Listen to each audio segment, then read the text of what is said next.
Hi guys! Welcome to my channel. This is Emma Rosa Paitan. Tanghaling tapat nga ay niyaya ko dito ni Tita sa Anis para mamili ng ilang mga ingredients na gagamitin sa handaan sa Friday.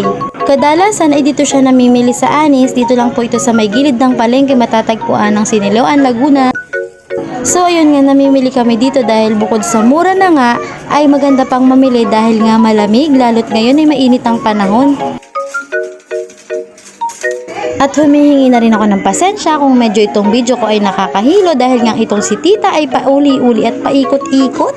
So kung mapapansin nyo naman na malawak nga itong grocery at nilista niya na nga para hindi siya malito kung ano yung mga kailangan naming bilihin. At ang hindi ko nga lang maintindihan guys ay kasama rin pala ang mga ito sa kailangan bilihin. Uy, favorite ng mga tita ko.